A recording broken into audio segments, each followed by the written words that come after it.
Bismillahirrahmanirrahim. Assalamualaikum warahmatullahi wabarakatuh.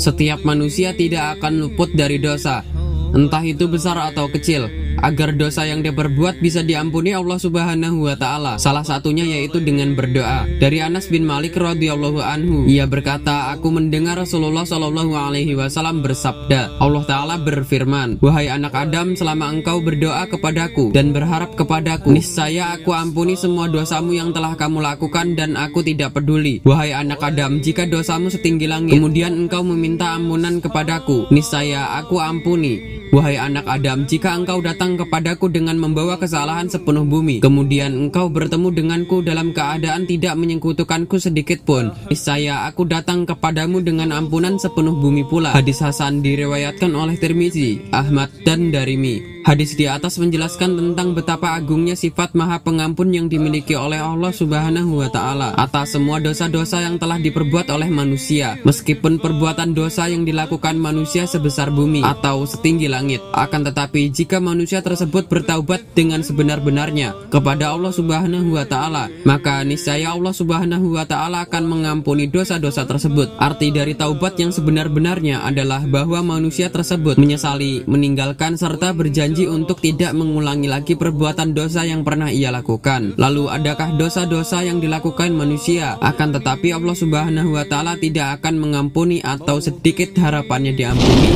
Berikut adalah dosa yang tidak diampuni atau kecil kemungkinan diampuni. Sebelum lanjut videonya, tekan tombol subscribe dan loncengnya.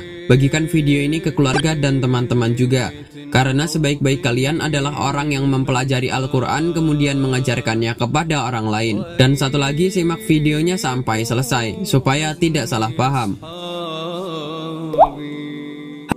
Hal ini sebagaimana sabda Rasulullah dalam sebuah hadis berikut, jauhilah 7 dosa yang membinasakan. Mereka para sahabat bertanya, wahai Rasulullah, apakah itu? Beliau menjawab, syirik kepada Allah, sihir, membunuh jiwa yang Allah haramkan kecuali dengan hak, memakan riba, memakan harta anak yatim, berpaling dari perang yang berkecamuk, menuduh zina terhadap wanita-wanita merdeka yang menjaga kehormatan, yang beriman, dan yang bersih dari zina. Hadis riwayat Bukhari dan Muslim.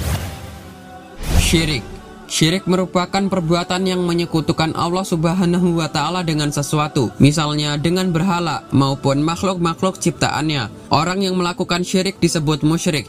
Syirik digolongkan menjadi dosa yang sangat besar, dan Allah tidak akan mengampuni dosa ini. Hal ini sebagaimana firman Allah Subhanahu wa Ta'ala, Allah tidak akan mengampuni dosa syirik, mempersekutukan Allah dengan sesuatu, dan Dia mengampuni dosa selain itu bagi siapa yang Dia kehendaki. Dan barang siapa mempersekutukan sesuatu dengan Allah, maka sungguh dia telah tersesat jauh sekali. Quran Surat An-Nisa ayat 116.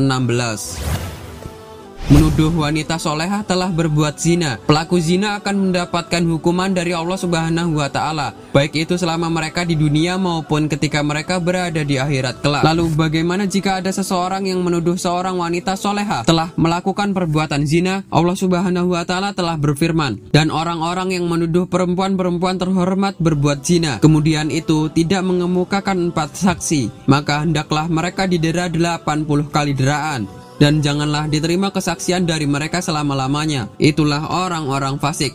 Quran Surat An-Nur ayat 4. Sihir. Dosa yang tidak terampuni selanjutnya adalah sihir. Sihir tergolong ke dalam perbuatan dosa yang sangat besar, karena sihir merupakan salah satu perbuatan setan, dan orang yang melakukannya termasuk ke dalam golongan orang-orang kafir. Allah Subhanahu wa Ta'ala telah berfirman, dan mereka mengikuti apa yang dibaca oleh syaitan-syaitan pada masa kerajaan Sulaiman, dan mereka mengatakan bahwa Sulaiman itu mengerjakan sihir, padahal Sulaiman tidak kafir, tidak mengerjakan sihir. Hanya syaitan-syaitanlah yang kafir mengerjakan sihir. Mereka mengajarkan sihir kepada manusia dan apa yang diturunkan kepada 2 orang malaikat di negeri Babil, yaitu Harut dan Marut, sedang keduanya tidak mengajarkan sesuatu kepada seorang pun sebelum mengatakan, sesungguhnya kami hanya cobaan bagimu, sebab itu janganlah kamu kafir. Maka mereka mempelajari dari kedua malaikat itu apa yang dengan sihir itu mereka dapat menceraikan antara seorang suami dengan istrinya, dan mereka itu ahli sihir, tidak memberi mudarat dengan sihirnya kepada seorang pun kecuali dengan izin Allah, dan mereka mempelajari sesuatu yang tidak memberi mudarat kepadanya dan tidak memberi manfaat. Sesungguhnya mereka telah meyakini bahwa barang siapa yang menukarnya kitab Allah dengan sihir itu, tiadalah baginya keuntungan di akhirat, dan amat jahatlah perbuatan mereka menjual dirinya dengan sihir, kalau mereka mengetahui. Quran Surat Al-Baqarah ayat 102. Membunuh jiwa yang Allah haramkan kecuali dengan hak. Maksudnya adalah manusia baik itu muslim maupun non-muslim haram untuk dibunuh tanpa adanya alasan yang dibenarkan oleh syariat. Hal ini sebagaimana firman Allah berikut, dan janganlah kamu membunuh jiwa yang diharamkan Allah membunuhnya kecuali dengan suatu sebab yang benar. Quran Surat Al-An'am ayat 151. Barang siapa yang membunuh seorang manusia bukan karena orang itu membunuh orang lain, atau bukan karena membuat kerusakan di muka bumi, maka seakan-akan dia telah membunuh manusia seluruhnya. Quran Surat Al-Ma'idah ayat 32. Memakan harta anak-anak yatim. Memakan harta yang menjadi hak anak-anak yatim dengan cara yang batil adalah termasuk perbuatan zalim, dan itu merupakan dosa yang sangat besar. Hal ini sebagaimana firman Allah berikut, dan berikanlah kepada anak-anak yatim itu harta-harta mereka, dan janganlah kalian mengganti yang buruk dengan yang baik. Jangan mencampurkan harta mereka ke dalam harta kalian. Sesungguhnya perbuatan itu merupakan dosa yang besar. Quran Surat An-Nisa ayat 2. Sesungguhnya orang-orang yang memakan harta anak yatim secara zalim, sebenarnya mereka itu menelan api sepenuh perutnya, dan mereka akan masuk ke dalam api yang menyala-nyala neraka. Quran Surat An-Nisa ayat 10.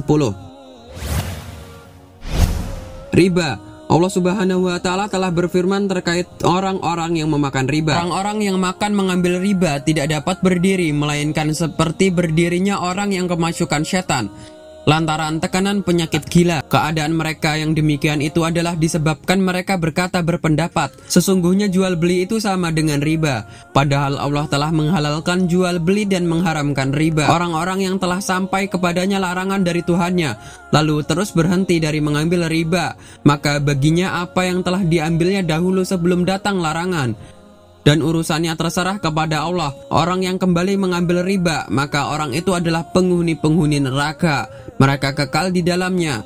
Quran Surat Al-Baqarah ayat 275. Meninggalkan peperangan jihad. Para ulama telah sepakat bahwa meninggalkan medan peperangan jihad adalah salah satu bentuk perbuatan dosa besar. Allah Subhanahu wa Ta'ala juga telah berfirman terkait hal ini, hai orang-orang yang beriman, apabila kamu bertemu dengan orang-orang yang kafir yang sedang menyerangmu, maka janganlah kamu membelakangi mereka mundur. Barang siapa yang membelakangi mereka mundur di waktu itu, kecuali berbelok untuk sisat perang atau hendak menggabungkan diri dengan pasukan yang lain, maka sesungguhnya orang itu kembali dengan membawa kemurkaan dari Allah, dan tempat kembalinya ialah neraka jahanam, dan amat buruklah tempat kembalinya. Quran Surat Al-Anfal ayat 15-16. Wallahu a'lam bishawab. Assalamualaikum warahmatullahi wabarakatuh.